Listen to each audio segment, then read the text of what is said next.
हाँ, थोड़ा सा टेक्निकल ग्लिच था दोस्तों। So welcome again. Problem solve हो गई है। तो हम लोग सीधे चलते हैं चार्ट के ऊपर और देखते हैं किस तरीके से निफ्टी का बिहेवियर रहा है इस वीक में। जैसे कि आज गैप अप ओपन हुआ था और बहुत बड़ा गैप यहाँ पे क्रिएट हो गया था। कुछ अच्छी चीज़ें आई है रशिया और यूक्रेन न्यूज की वजह से, और फेड की मीटिंग भी कल हुई है। ब्याज दरी बढ़ी है कल यूएस में, लेकिन फिर भी एक अच्छा मोमेंटम निफ्टी में दिखा था। जैसे कि हमने लास्ट वीक डिस्कस किया था बेरिश गैटरले पैटर्न, एक बुलिश गैटरले पैटर्न। मैं एक बार फिर से आपको लगा के दिखा देता हूँ किस तरीके से इससे लगाना होता है। लो पॉइंट से पहला हाई पॉइंट लेना होता है, फिर एक अप हमें मिलता है मिड का लो पॉइंट, और फिर एक सी पॉइंट मिलता है और एक डी पॉइंट हम यहाँ पे ड्रॉ कर लेते हैं।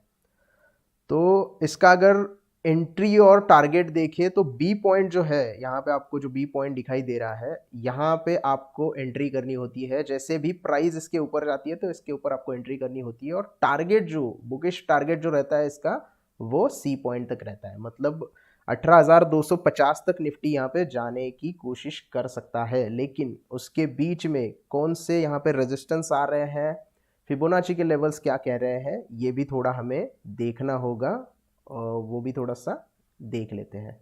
तो फिलहाल इसको हम डिलीट कर देंगे ताकि आगे का डिस्कशन अच्छे से हो सके। तो ये पैटर्न थोड़ा सा डिलीट करते हैं। और आप जानते हैं जैसे कि 16,800 मैंने डिस्कस किया था कि 16,800 का जो लेवल है वो एक स्ट्रॉन्ग रेजिस्टेंस का काम करेगा, और 2-3 बार यहाँ पे निफ्टी जो है वो रेजिस्ट हुआ भी था। ये लेवल था और यहाँ से भी नीचे आया था, लेकिन कल के दिन क्या हो गया, निफ्टी ने इसे क्रॉस कर दिया, 16,800 के ऊपर क्लोजिंग आ गई, और जो है निफ्टी आज गैप अप ओपन हो गया। और यहाँ पे आगे जो रेजिस्टेंस दिखाई दे रहा है वो 17,500 के आसपास, 17,600 के आसपास दिखाई दे रहा है, क्योंकि यहाँ पे प्रीवियस रेजिस्टेंस हो गया था। इसकी वजह से आगे जाके भी वो रेजिस्टेंस का काम कर सकता है। 16,800 यहाँ पे सपोर्ट का काम किया था, जिसे ब्रेक करने के बाद एक अच्छी खासी बेरिश मूवमेंट देखने के लिए मिली थी, और उसके बाद आगे जाके उसे ही ब्रेक कर दिया है, और उसके लिए अच्छा मोमेंटम निफ्टी में आ गया है। थोड़ा सा यहाँ पे हम लोग क्या करेंगे, फिबोनाची रिट्रेसमेंट थोड़ा सा लगा के देखेंगे कि कौन से पॉइंट तक आज निफ्टी 300 क्यों नहीं पार कर पाया। तो यहाँ जो हाई बनाया था 18,300 का, वहाँ से लेके लो तक हम फिबोनाची ड्रॉ करेंगे। और आप यहाँ पे देख सकते हैं 0.618, 17,328 का जो लेवल है, 0.618 एक गोल्डन रेशो बोला जाता है। वहाँ पे क्या है कि रेजिस्टेंस लिया है निफ्टी ने आज। तो आप यहाँ पे देख सकते हैं एग्जैक्ट उसी प्राइस के आसपास निफ्टी ने आज रेजिस्टेंस लिया है। अगर ये लेवल पार कर देता है 0.618 का जो फिबोनाची लेवल है, अगर वो पार कर देता है तो निफ्टी में आगे हमें सबसे पहले तो ये 17,600 के आसपास का लेवल दिखाई देगा। 17,328 है, मैं गलती से 16 बोल गया। 4-5 दिन से 16,000 बोलने की आदत पड़ गई है, निफ्टी उसके नीचे आ गया था इसके लिए। तो अगर मंडे के दिन 17,328 के ऊपर मार्केट क्लोज हो जाता है तो आगे हमें सबसे पहले तो लेवल दिखाई देगा वो 17,500 17,600 के बीच का होगा, और उसके आगे हम 17,700 की मूवमेंट निफ्टी में देख सकते हैं, क्योंकि जो रेजिस्टेंस दिखाई दे रहा है वो 17,700 के ऊपर फिबोनाची का रेजिस्टेंस दिखाई दे रहा है। तो यहाँ पे थोड़ा सा रेजिस्टेंस है, लेकिन मोमेंटम अगर अच्छा है ऐसे ही रहा तो निफ्टी आगे जा सकता है। तो टेक्निकल एनालिसिस में इतना ज़्यादा कोई चेंजेस नहीं हुआ है, सिर्फ हमारा जो पैटर्न है बुलिश गैटरले पैटर्न, उसी के टारगेट की ओर अभी निफ्टी जा रहा है। अगर हम टारगेट देखें तो 18,300 तक का टारगेट हमें आ जाना चाहिए। लेकिन कितनी जल्दी आता है, कितनी देर लगता है, ये मार्केट के ऊपर डिपेंड रहेगा किस तरीके की मूवमेंट रहती है। अगर बीच में कोई और, जैसे कि वॉर चल रहा है, वॉर का लेके कोई और नेगेटिव न्यूज़ आ जाती है तो फिर से एक बार मार्केट नीचे भी आ सकता है। पॉसिबिलिटी हम यहाँ पे मना नहीं कर सकते, लेकिन टेक्निकल पैटर्न के हिसाब से तो 18,300 तक का टारगेट हमें यहाँ पे मिल जाना चाहिए। उसकी ओर अभी निफ्टी जाने की कोशिश कर रहा है। तो फिलहाल टेक्निकल्स में इतना ज़्यादा कुछ है नहीं, इजी है। गैप फिल, मतलब अगर गिरावट आती है तो गैप ही फिल होगा, इससे ज़्यादा कुछ ज़्यादा नहीं होगा, क्योंकि मार्केट को गैप पसंद नहीं है। जो गैप होते हैं वो फिलअप हो जाते हैं आगे जाके। तो ये बहुत बड़ा गैप तैयार हो गया है, लेकिन अगर ऊपर की तरफ मोमेंटम शिफ्ट हो जाता है, जो कि होता हुआ दिखाई दे रहा है, तो आगे हमें और भी ऊपर के लेवल निफ्टी में देखने के लिए मिल सकते हैं। अब यहाँ पे हम बात करें तो 16,500 और 16,800, 16,500 तो इम्पोर्टेंट बेस बन गया है, लेकिन 16,800 का जो है फिर से एक बार एक इम्पोर्टेंट बेस बन गया है यहाँ पे। तो 16,800 के नीचे जब तक मार्केट फिर से क्लोजिंग नहीं आता तब तक हम और भी बेरिश मूवमेंट मार्केट में नहीं देख सकते। तो ये 400 पॉइंट 500 पॉइंट का जो है वो यहाँ पे एक सपोर्ट का काम करेगा, 16,800 एक सपोर्ट का काम करेगा, बेस का काम करेगा।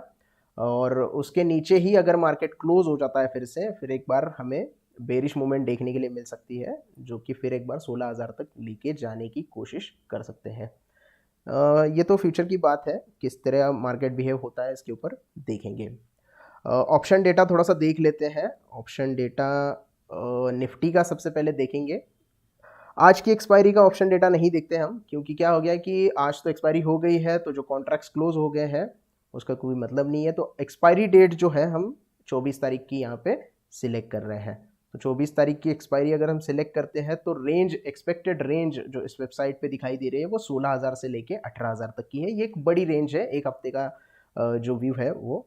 और अगर एग्जैक्टली हम बात करें तो 17,300 आज क्यों नहीं क्रॉस कर पाया, इसका सबसे बड़ा रीज़न है 17 लाख का ओआई जो कि 17,300 की कॉल में आज बना है। उसमें से लगभग वॉल्यूम भी अच्छा खासा है और ओआई भी अच्छा खासा बिल्डअप हुआ है 17 लाख का। पुट राइटिंग अगर देखोगे तो 14 लाख की थी, इसकी वजह से पुट राइटर्स थोड़ा सा यहाँ पे नहीं जा सके ऊपर, और 17,300 के ऊपर क्लोजिंग होना थोड़ा सा मुश्किल हो गया था। उसके बाद अगर बात करें तो 17,400 के ऊपर इतना ज़्यादा ओआई नहीं है, लेकिन 17,500 पे लगभग 20 लाख का ओआई यहाँ पे दिखाई दे रहा है। तो 17,500 क्रॉस करना थोड़ा सा मुश्किल हो सकता है। पहले 17,300 फिर 17,500 क्रॉस करना थोड़ा सा मुश्किल दिखाई दे सकता है। मार्केट यहाँ पे जाने की कोशिश कर सकता है, लेकिन ये जो 20 लाख लोग यहाँ पे बैठे हैं वो थोड़ा सा यहाँ पे रेजिस्ट करने की कोशिश करेंगे। सपोर्ट की अगर बात करें तो सबसे पहला तो 17,200 के ऊपर सपोर्ट निकल के आ रहा है, 12 लाख का कॉन्ट्रैक्ट यहाँ पे दिखाई दे रहा है, और उसके नीचे 17,000 का एक स्ट्रॉन्ग बेस और 16,800 16,800 से लेके 17,000 तक का एक स्ट्रॉन्ग बेस यहाँ पे निकल के आ रहा है, क्योंकि ये 23 लाख जो पुट राइटर यहाँ पे बैठे हैं उसके साथ साथ जूम करने के लिए बोला है, तो एक सेकंड जूम कर लेते हैं इसको। अंकुर सर अब दिखाई दे रहा है ठीक से ये जूम? ओके, जूम हो गया है। तो 23 लाख का यहाँ पे जो पुट राइटिंग खड़ा है वो 17,000 का सपोर्ट का काम करेगा, और उसके नीचे अगर जाते हैं तो 16,900 18,000 ये भी पुट राइटर यहाँ पे एक सपोर्ट फॉर्मेशन, बेस फॉर्मेशन का काम करते हैं, और आपको यहाँ पे बेस एक तैयार होता हुआ दिखाई दे रहा है। तो इतनी अच्छी मोमेंटम है मार्केट में, तो मैं तो मतलब पॉजिटिव बायस लेके ही जाऊंगा अगले हफ्ते के लिए, क्योंकि भले ही क्लोजिंग 17,300 के ऊपर ना हुई हो, लेकिन टेक्निकल्स सपोर्ट कर रहे हैं और डेटा भी सपोर्ट कर रहा है थोड़ा। और एफआईएस की बाइंग जो है वो कल के दिन 311 करोड़ के कैश की बाइंग आ गई थी, तो एफआईएस भी अच्छी खासी बाइंग में वापस आ रहे हैं। अगर ऐसे ही वो कंटिन्यू बाइंग रखते हैं तो मार्केट को ऊपर जाने से कोई मतलब रोक नहीं सकता। तो इतना ज़्यादा कोई बड़ा डेटा नहीं है।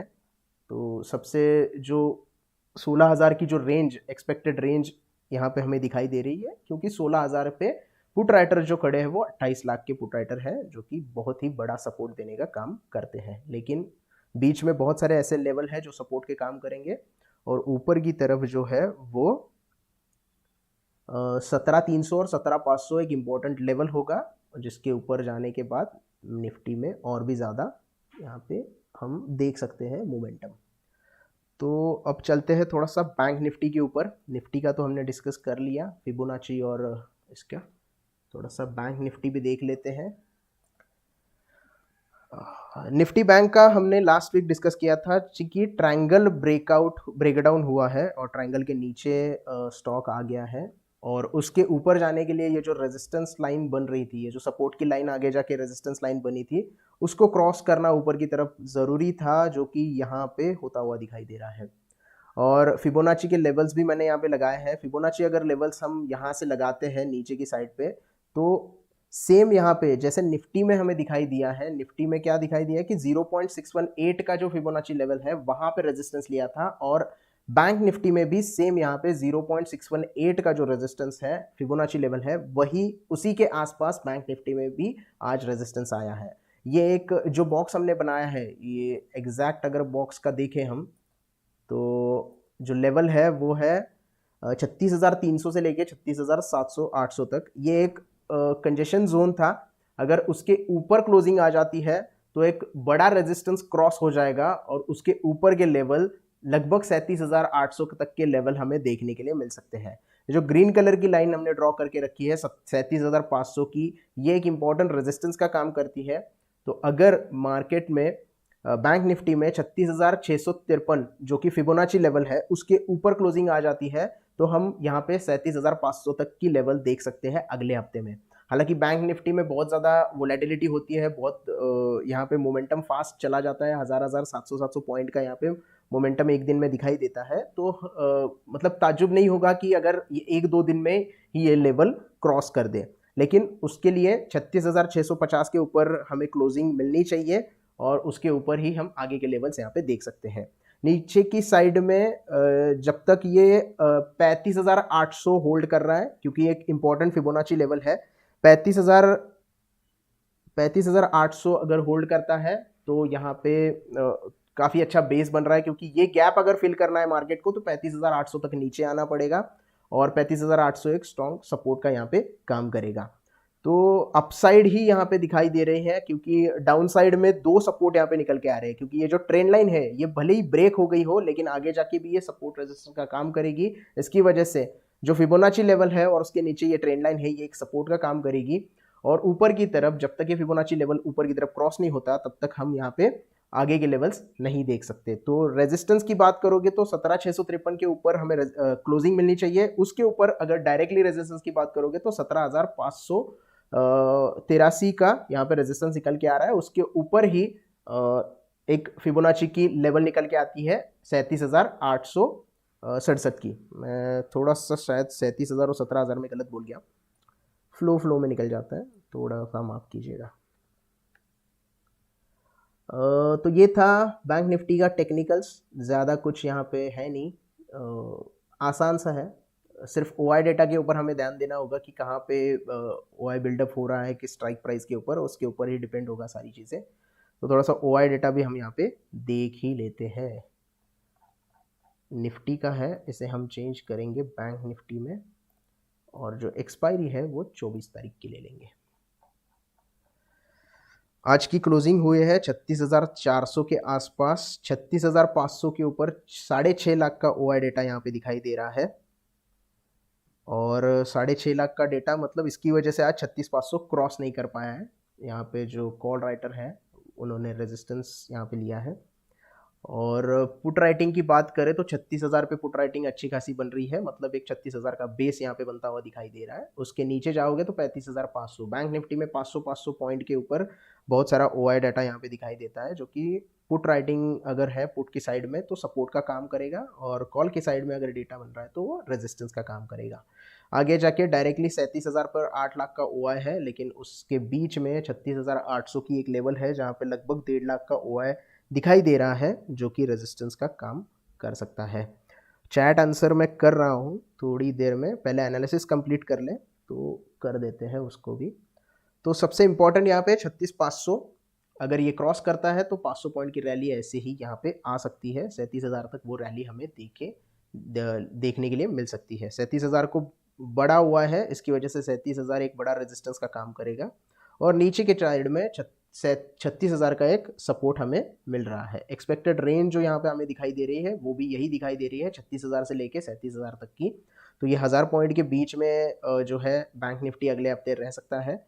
किसी एक डायरेक्शन में अगर उसको जाना है तो 37,000 क्रॉस करना होगा, तभी बड़ी रैली दिखाई देगी, या नीचे के साइड में 36,000 क्रॉस कर देगा नीचे के साइड में तो बैंक निफ्टी में एक गिरावट देखने के लिए मिल सकती है।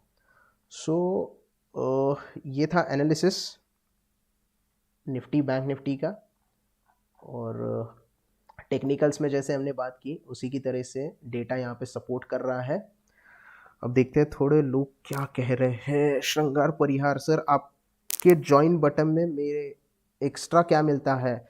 श्रृंगार सर, एक्स्ट्रा मिलेगा आपको अगर कोई स्ट्रैटेजी चाहिए ट्रेडर के साथ इंटरव्यू अगर होंगे तो उसके बारे में आपको पहले पता चल जाएगा।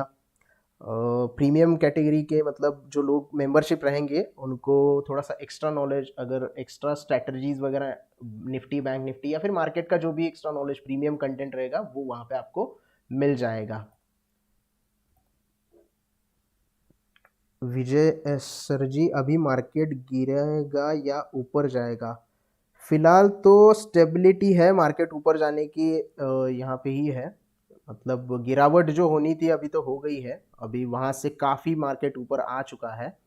निफ्टी की अगर बात करें तो लगभग लो बनाया था निफ्टी ने यहाँ पे 15,600 के आसपास का, और हम अभी 17,200 के आसपास है, मतलब काफ़ी मार्केट ऊपर आ गया है। आकाश, लॉन्ग टर्म के हिसाब से अभी से पोजीशन लेनी चाहिए या नहीं? लॉन्ग टर्म के लिए मैंने लास्ट वीक भी बोला था, 25% अभी इन्वेस्ट कर सकते हो, और थोड़ा थोड़ा जैसे जैसे मार्केट 100, 200, 200, 250 पॉइंट ऊपर आ जाएगा तो आप 20-25% आपका जो लॉन्ग टर्म में जो भी स्टॉक आप लेना चाहते हो उसमें आप एडअप कर सकते हो। नए इन्वेस्टर को कितना रिटर्न एम करना चाहिए? अभी नया इन्वेस्टर जो है वो लॉन्ग टर्म के लिए आ रहा है या शॉर्ट टर्म के लिए आ रहा है, ये पहले आपको देखना होगा। क्योंकि जो इन्वेस्टर वो भी, उनके भी शॉर्ट टर्म के लिए पैसे इन्वेस्ट करते हैं, 3-4 महीने के लिए इन्वेस्ट करते हैं, या फिर लॉन्ग टर्म पैसे डाल के 5-10 साल के लिए होल्ड करते हैं। तो अगर उस हिसाब से जाओगे तो मेरी अगर बात करोगे तो शॉर्ट टर्म में मैं किसी एक पर्टिकुलर स्टॉक में 15-20% निकालने के बाद, 15-20% मिलने के बाद वहाँ से प्रॉफिट बुक करने लगता हूँ। और लॉन्ग टर्म के लिए मैं होल्ड करता हूँ, जिससे मैं नॉर्मली 3-4 एक आध साल में एक बार उसे अगर चेंज करना है, कोई कम करना है शेयर या बढ़ाने हैं, वो चीज़ें करता हूँ। DJ24 सर, आपका कोई शेयर मार्केट का कोर्स है क्या? कोर्स सर आएगा हमारा, आप अगर हमारी मेंबरशिप ज्वाइन करते हैं तो उसमें आपको प्रीमियम कंटेंट कोर्स जैसा मिल जाएगा। वैसे हमने 2 कोर्स यहाँ पे डाल चुके हैं। हम टेक्निकल एनालिसिस के बेसिक्स जो है वो 1-1 घंटे के कोर्स हमने ऑलरेडी लाइव कर दिए हैं, जो कि फ्री का कंटेंट है। लेकिन आपको अगर मेंबरशिप लेते हैं तो आपको थोड़ा एक्स्ट्रा प्रीमियम कंटेंट वहाँ पे मिल सकता है। सर, आपका कोई कोर्स है क्या? अभी मैंने जवाब दिया शंकर भाई, आप मेंबरशिप ज्वाइन करते हो तो एक्स्ट्रा कंटेंट आपको मिल जाएगा वहाँ पे, उसमें सारी चीज़ें हम आपको सिखाएंगे। बेवजह मार्केट गिर सकता है क्या? आकाश भाई, जैसे कि न्यूज़ चल रही है, क्योंकि एक आध महीने से आप देख रहे हैं कि रशिया और यूक्रेन का जो प्रॉब्लम चल रहा है, उसकी वजह से क्या हो रहा है कि जो मार्केट है वो न्यूज़ ड्रिवन ही है। मतलब जैसे ही न्यूज़ आती है, कोई अच्छी न्यूज़ आती है तो मार्केट बढ़ने लगता है। अभी जैसे कि 3 बार बातचीत हो चुकी है, 4 बार बातचीत हो चुकी है उनकी, और उसके साथ साथ जो वॉर है वो कुछ कम होने के कगार पे है, तो थोड़ा सा कम होने के चांसेस लग रहे हैं, और उसके वजह से मार्केट ने पॉजिटिवली लिया है। उसके साथ साथ फेड की जो मीटिंग हुई है उसमें थोड़े से जो ब्याज दरें हैं यूएस में वो बढ़ने के चांसेस बढ़े हैं 0.5% से। सो इसकी वजह से एक्चुअली ये अच्छी चीज़ नहीं थी, लेकिन ये ज़रूरी था इकोनॉमी के लिए उनके, इसकी वजह से मार्केट ने उसको पॉजिटिव लिया है। तो ऐसी कोई न्यूज़ आती है तो बेवजह मार्केट गिर सकता है, ऐसे कोई मतलब उससे मना नहीं कर सकते। एवरेजिंग क्या होती है? आकाश भाई, क्या होता है कि अगर जैसे कि अभी करेक्शन आ गई है मार्केट में, अभी गिरावट आ गई है, तो एवरेजिंग कब करना है ये भी इंपॉर्टेंट होता है। जैसे आप कोई फाइनेंशियली स्ट्रॉन्ग स्टॉक ले रहे हो, कोई अच्छा स्टॉक है, निफ्टी 50 वाला कोई भी स्टॉक उठा के देख लो, उसके फाइनेंशियल अगर काफ़ी अच्छे हैं, अगर वो मार्केट की करेक्शन में आपको 20-25% नीचे मिलता है, और पहले से ही आपको उसकी आपके आप में मतलब आपने उसके उसके उसमें पोजीशन लेके रखी है, और अगर 20-25% आपको नीचे मिल जाता है और आपको लगता है कि ये कंपनी जो है फाइनेंशियली स्ट्रांग है, तो आप वहाँ पे एवरेजिंग कर सकते हो। लेकिन मार्केट करेक्शन नहीं हो रहा है, फिर भी कोई स्टॉक नीचे गिर रहा है, तो उसके फाइनेंशियल्स थोड़े से आपको देखने होंगे, थोड़ा सा फंडामेंटल्स आपको देखना होगा, और उसके बाद ही उसमें आपको एवरेजिंग करनी होगी। क्योंकि मार्केट करेक्शन के साथ बहुत सारे स्टॉक नीचे आते हैं, निफ्टी 50 के भी बहुत सारे स्टॉक अभी आपको नीचे मिल रहे हैं। तो उस करेक्शन में फंडामेंटल्स थोड़े से चेक करिएगा, और ऑल टाइम हाई से अगर 20-25% कोई स्टॉक नीचे मिल रहा है जिसके फाइनेंशियल्स अच्छे हैं, तो उसमें आप एवरेजिंग कर सकते हो। और उसमें आप अगर फर्स्ट टाइम इन्वेस्ट कर रहे हो तो 20-25% मतलब 100 रुपये अगर लगा रहे हो तो 25 रुपये अभी आप लगा सकते हो उसमें। टाइम वैल्यू क्या होता है? टाइम वैल्यू ऑप्शंस में होता है सर। जब भी आप कोई ऑप्शंस खरीदते हो तो उसकी एक एक्सपायरी होती है। तो एक्सपायरी तक जब भी दिन गुजरते हैं, मतलब आप फ्राइडे को अगर कोई एक्सपायरी शुरू होती है और थर्सडे को ख़त्म हो जाती है, तो जो प्रीमियम रहता है ऑप्शन का, उस वो प्रीमियम जो बनता है वो इंट्रिंसिक वैल्यू और टाइम वैल्यू से बनता है। तो इंट्रिंसिक वैल्यू अगर जितनी ज़्यादा होगी तो टाइम वैल्यू वहाँ पे आपको इफेक्ट नहीं करेगी, क्योंकि इन द मनी ऑप्शन जिसे बोलते हैं। अगर मान लो निफ्टी अभी चल रहा है 17,200 के ऊपर, अगर आप 17,100 का कॉल लेते हो तो 100 रुपये की इंट्रिंसिक वैल्यू आपको मिल जाएगी और उसके ऊपर टाइम वैल्यू मिल जाएगी। तो टाइम वैल्यू हमेशा एक्सपायरी के दिन तक जीरो हो जाती है, लेकिन इंट्रिंसिक वैल्यू आपकी वैसी रहती है जितना आपने इन द मनी का कॉल लिया है। थैंक यू सर, आप तुरंत रिप्लाई देते हैं इसलिए धन्यवाद शंगार सर।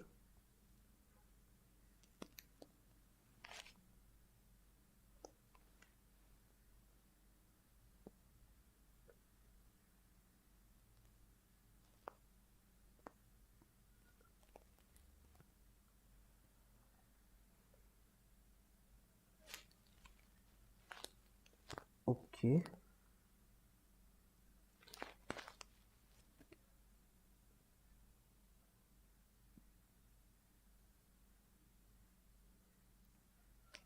आप बहुत अच्छा समझाते हो, आप हर दिन लाइव आया करो। कोशिश करेंगे DJ24, कोशिश करेंगे।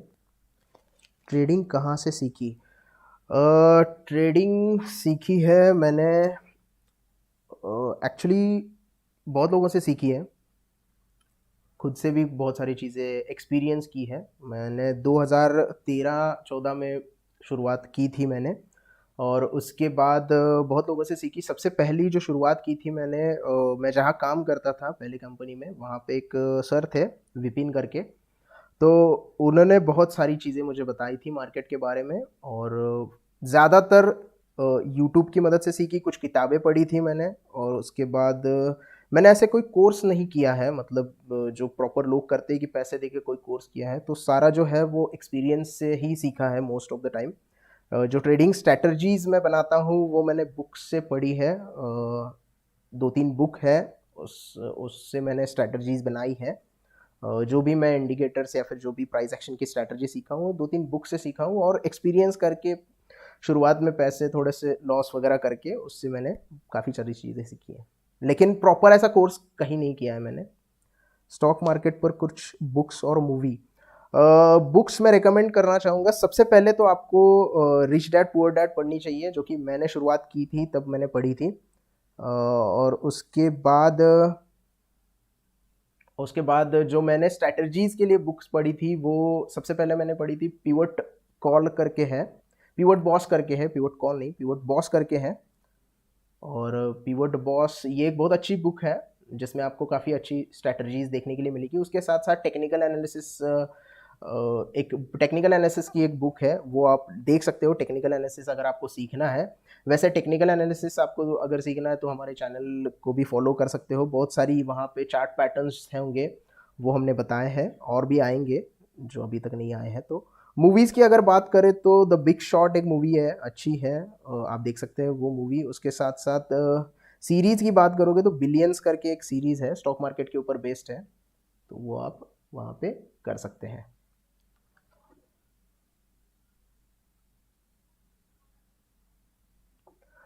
आपका चैनल ज्वाइन करूंगा तो स्ट्रैटेजी भी शेयर करेंगे क्या आप?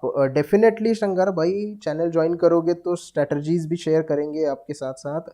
आप ट्रेडिंग व्यू सिखाएंगे या फिर काइट वाला? दोनों भी सिखा सकते हैं, लेकिन मैं ट्रेडिंग व्यू यूज़ करता हूँ क्योंकि वो बहुत यूज़र फ्रेंडली लगता है। वैसे काइट में भी आप ट्रेडिंग व्यू का जो चार्ट का व्यू है वो लगा सकते हो, ज़रूरी नहीं है कि आप ट्रेडिंग व्यू पे ही जाए, क्योंकि ट्रेडिंग व्यू एक फ्री में यूज़ करोगे तो आपको वहाँ पे ज़्यादा इंडिकेटर नहीं लगाने होते हैं। वैसे भी मैं ज़्यादा इंडिकेटर नहीं लगाता हूँ, प्राइस एक्शन के ऊपर बात करता हूँ। और काइट में अगर ट्रेडिंग व्यू का अगर आप चार्ट का व्यू ओपन करोगे तो आपको वहाँ पे सारी चीज़ें मिल जाएंगी। तो आप दोनों भी यूज़ कर सकते हो, कोई दिक्कत नहीं है। और सिखाना चाहे तो आप मतलब कोई दिक्कत नहीं है, उसके ऊपर एक वीडियो बना देंगे पूरा ट्रेडिंग व्यू किस तरीके से यूज़ होता है। वेरी वाई समझ में नहीं आया अजमुल भाई। आपके चैनल पर अच्छे म्यूचुअल फंड भी बताने वाले हैं। हाँ, म्यूचुअल फंड एक तो वीडियो हमारा आ गया है टैक्स सेविंग का। टैक्स सेवर जो म्यूचुअल फंड है, आपको कौन से यूज़ करने हैं, मतलब उसका पूरा एनालिसिस हमने दे दिया है। अगर आपने वो वीडियो नहीं देखा है तो आप वो देख सकते हैं। और भी आगे म्यूचुअल फंड के बारे में वीडियो बनाएंगे, हम आएंगे, कोई दिक्कत नहीं है। Guys will try to take as many questions as possible today. Okay.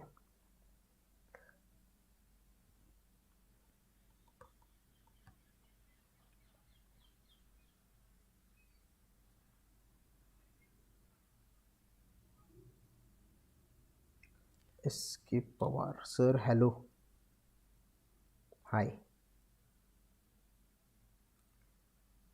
Sir. बहुत लोग बोलते हैं शेयर मार्केट सट्टा बाजार है, ये सच है क्या? नहीं, ये बिल्कुल गलत है। आप अगर प्रॉपर सीखोगे तो ये आपको सट्टा बाजार नहीं लगेगा, और ये सट्टा बाजार है ही नहीं।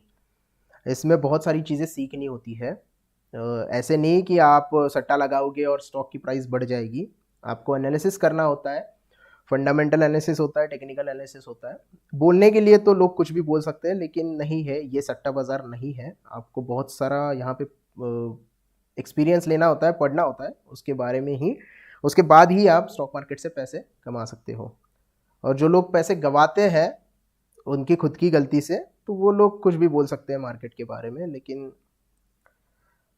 यूएस मार्केट के बारे में भी फ्यूचर में बताने वाले हो क्या? हाँ, ज़रूर बताएंगे एसके पवार जी, ज़रूर बताएंगे। फिलहाल तो आईएनडी मनी से आप अकाउंट ओपन कर सकते हैं। लिंक मैं डिस्क्रिप्शन में मैं लिंक दे दूंगा। आप उससे यूएस मार्केट के स्टॉक वहाँ पे बाय कर सकते हैं, फ्रैक्शन में आप स्टॉक बाय कर सकते हैं। तो ज़रूर वहाँ पे आप जो है डिस्क्रिप्शन में देखिएगा, लिंक अवेलेबल होगा आईएनडी मनी का। आप उससे अगर अकाउंट ओपन करते तो आपके एक यूएस का स्टॉक जो है वो फ्री में मिल जाएगा।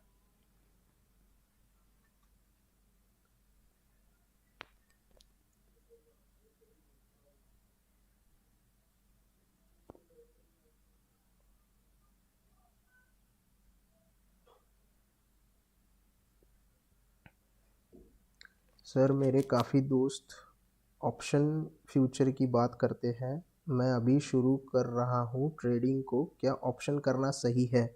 अगर आप नए हैं तो आप अवॉइड करें। पहले इन्वेस्टमेंट के बारे में सीखें। पहले जान ले कि स्टॉक मार्केट किस तरीके से वर्कआउट होता है।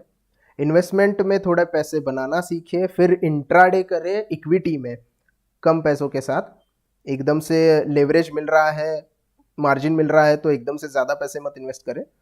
पहले थोड़ा सा सीख ले, उसके बाद ऑप्शन और फ्यूचर करें। आप गाड़ी अगर चलाते हो तो पहली बार में 5वें गियर में नहीं जाते हो ना सर, धीरे धीरे जाते हो। तो फ्यूचर एंड ऑप्शन 5वां गियर है, तो लास्ट में डालना है उसको। और ऑप्शन ऑप्शन ऑप्शन और स्टॉक कितने अलग है, मुझे कुछ समझ में नहीं आता। पहले सर स्टॉक के बारे में समझो, उसके बाद ऑप्शन के बारे में समझो, उसके बाद ही आपको सारी चीज़ें क्लियर हो जाएगी। स्टॉक मार्केट का आविष्कार कब हुआ? भाई ये तो नहीं पता मुझे।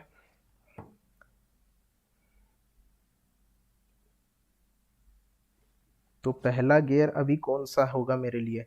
पहले तो आप इन्वेस्टमेंट करो थोड़ा थोड़ा।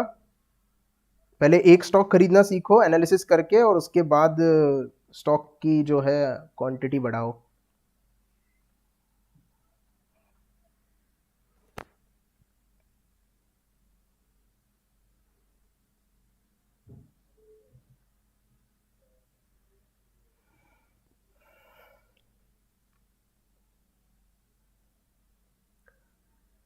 कोई है क्या?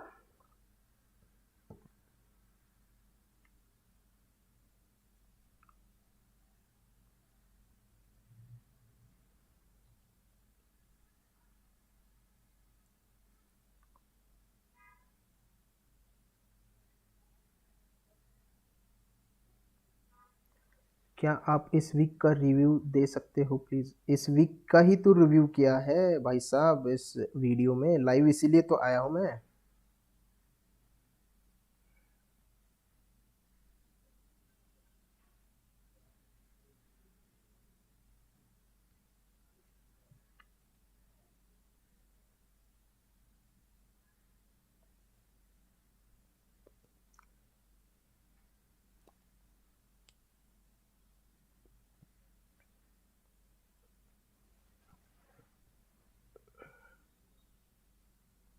Sir please repack recap. अरे भाई आप बाद में देख लेना, पूरा टाइम चला जाएगा।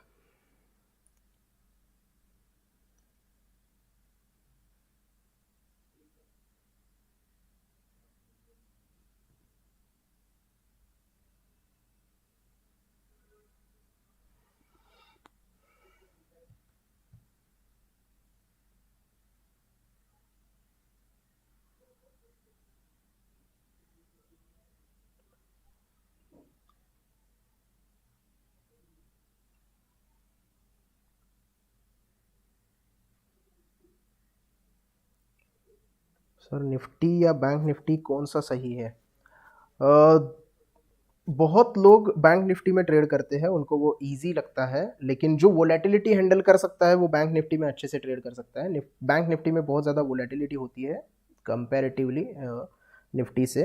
तो मैं तो निफ्टी में ट्रेड करता हूँ, मैं बैंक निफ्टी में इतना ज़्यादा ट्रेड नहीं करता हूँ। पर मुझे तो निफ्टी अच्छा लगता है ट्रेड करने के लिए। बैंक निफ्टी की वोलेटिलिटी थोड़ी ज़्यादा होती है और उसकी वजह से मैं उसमें नहीं ट्रेड करता हूँ। निफ्टी काफ़ी सही से मैं एनालाइज कर पाता हूँ।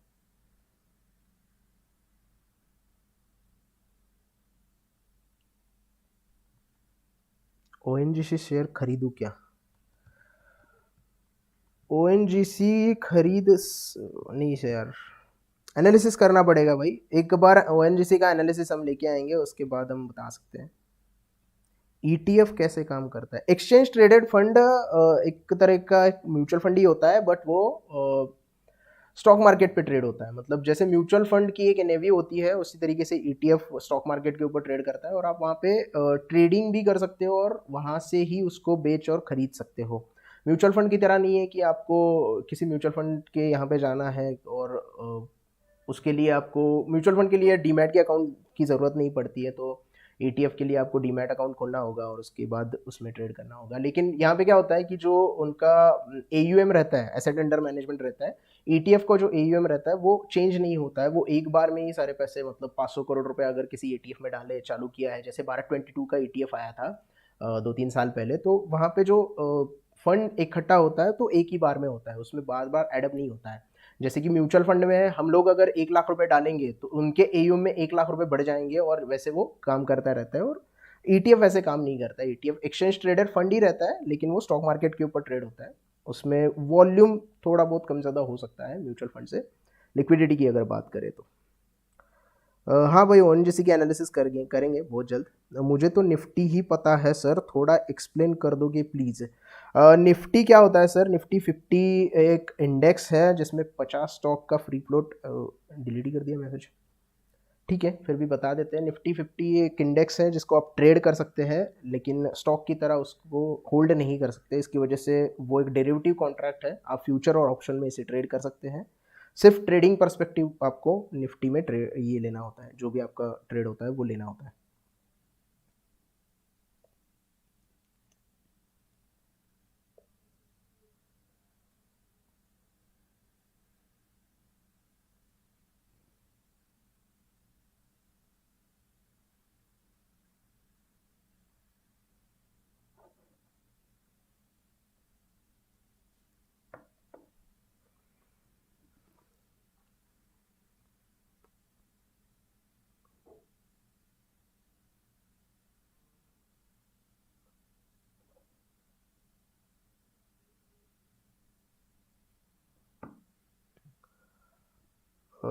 थोड़ा सा निफ्टी के बारे में फिर से बता देते हैं।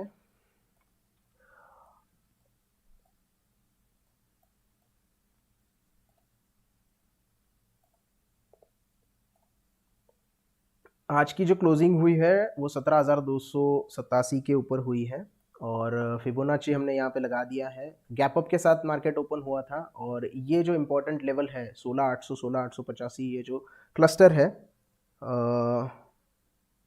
वहाँ पे क्या होगा, वहाँ पे एक रेजिस्टेंस था, उसको निफ्टी ने कल ही क्रॉस कर दिया था और उसके ऊपर क्लोजिंग आ गई थी। इसकी वजह से एक रेजिस्टेंस क्रॉस होने के बाद अच्छी मोमेंटम निफ्टी में दिखाई दी है। फिबोनाची की बात करें तो 0.618 जो गोल्डन पॉइंट होता है, जो इंपॉर्टेंट लेवल होता है रेशो, वो है 17,328, जहाँ पे निफ्टी ने आज रेजिस्टेंस लिया है, और उसके ऊपर क्रॉस करते ही निफ्टी में निफ्टी इसके ऊपर अगर निफ्टी क्रॉस कर देता है तो आगे जाके 17,500 17,600 के बीच में एक जो रेजिस्टेंस जोन बना हुआ है वहां तक निफ्टी रेजिस्ट हो सकता है। उसके ऊपर एक फिबोनाची लेवल है 17,774 की। तो ये दो रेजिस्टेंस है। सबसे पहले तो 17,330 के ऊपर क्लोजिंग मिलनी चाहिए और उसके बाद निफ्टी डायरेक्टली 17,500 तक जा सकता है। और अगर यहाँ पे रेजिस्टेंस ले लेता है इसी फिबोनाची रेशो के पास तो निफ्टी फिर से एक बार ये जो गैप बना है आज, ये गैप फिलअप करने की कोशिश कर सकता है। नीचे सपोर्ट की अगर बात करेंगे तो 16,800 का एक सपोर्ट है स्ट्रॉन्ग। 17,000 से लेके 16,800 ये 200 पॉइंट का एक सपोर्ट जोन, बेस आप इसे कह सकते हैं, तो बेस बन रहा है। तो यहाँ से नीचे आने की चांसेस बहुत कम है। ऊपर जाने के लिए 17,330 के ऊपर क्लोजिंग आनी ज़रूरी है। उसके ऊपर 17,500 तक की निफ्टी जो है रैली दिखा सकता है। बैंक निफ्टी की अगर बात करें यहाँ पे तो बैंक निफ्टी जो है ट्रायंगल ब्रेक कर दिया था, लेकिन ये जो जोन है 32,000 से लेके 32,225 का, तो वहां तक क्या हो गया कि एक सपोर्ट ले लिया और वहां से एक हमें रैली ऊपर की तरफ देखने के लिए मिली।